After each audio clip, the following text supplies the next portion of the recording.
Right. I train combat night. Instead of UFC, instead of MMA. Tap out. I train combat night, baby. Combat night, baby. What's up? What's up? I told Mitchell that's what I wanted it to be. When casuals start referring to it as like, do you combat night? You combat night, dog? You on that CN, dog? Is Dysanley fighting in spats? Looks like it. I didn't know he could do that. Man, the size difference here is dramatic.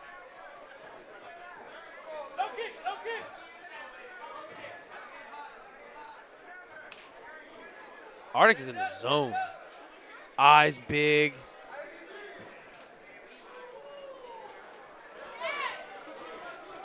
This is what I like to see out of a taller fighter.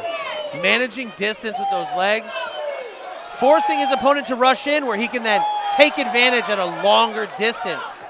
Dysanley letting loose. Big knee up the middle.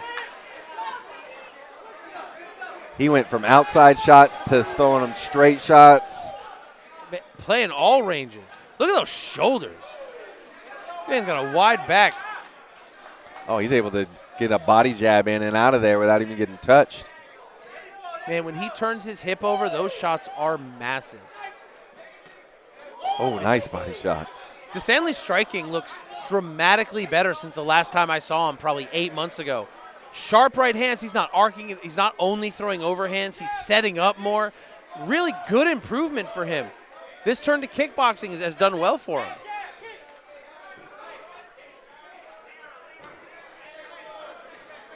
Starting to hang that lead hand low. Is he trying to draw Artis in?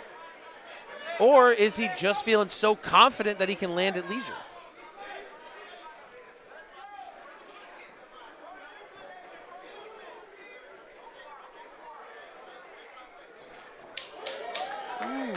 Last few seconds here of the first round. Reading the situation and taking advantage. And that's round one in the books. Because playing on the outside is not working in his favor. The reach is just too drastically different.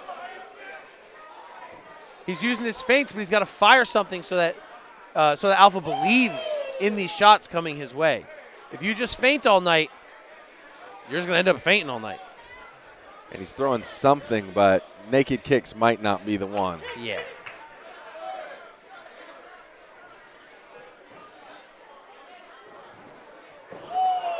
These guys are noticeably in two different weight classes.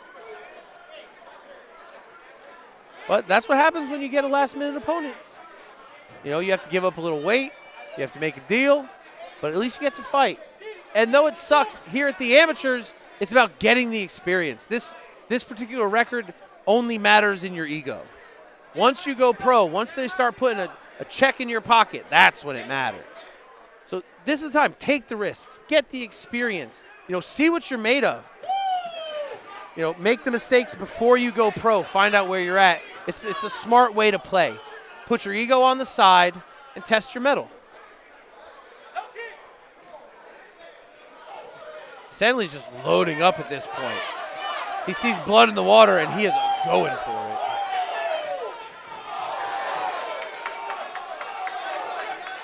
That front push kick is like the cherry on top to a good flurry. You see when he's throwing those right hands, he is raring his teeth. He's biting down. He's just firing huge.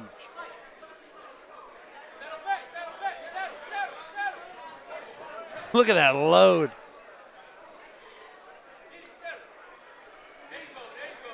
When guys start thinking about knockouts or thinking about power shots is when they stop landing them. D was doing much better in that first round, setting up and making artists make mistakes. Right now, he just thinks there's blood in the water and he's firing off big. Take your time, slow it down. Use your jab, use your inside leg kick. Set up your interactions. Artis is at a disadvantage in size so much so that Dysanley can take his time and really work into his strengths.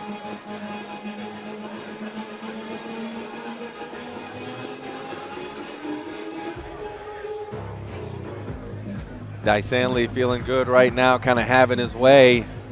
We'll see what Adric can do here in the third and final round to see if he can turn the tide. He's going to need something big. He's got to just get after it, right?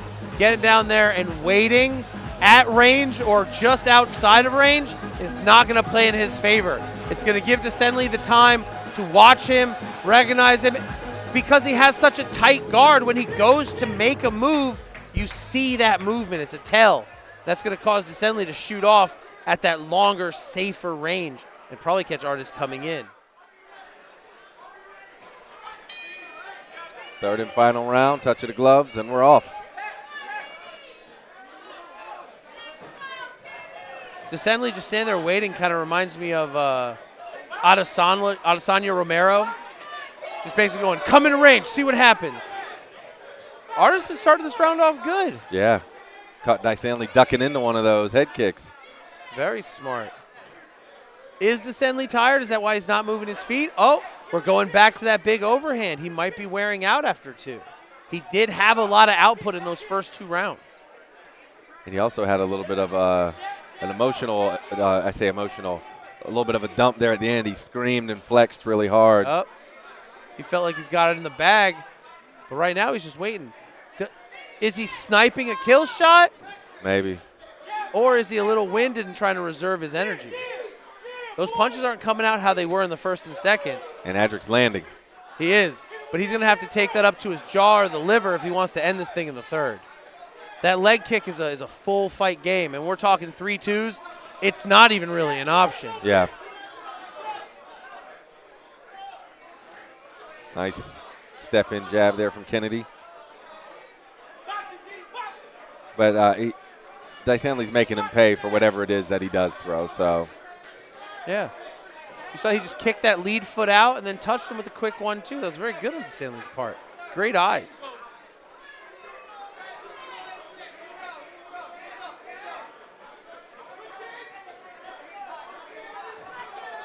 Oh, heavy calf kick. And another takes him down.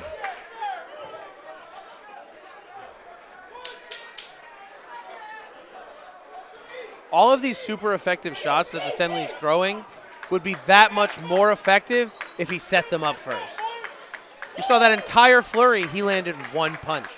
All right, ladies and gentlemen, this contest comes to an end after 3 rounds. We go to our judges' scorecards, and our judges have awarded for your winner by way of unanimous decision, Dysanley Estiverne. As expected, Dysanley Estiverne taking home the dub.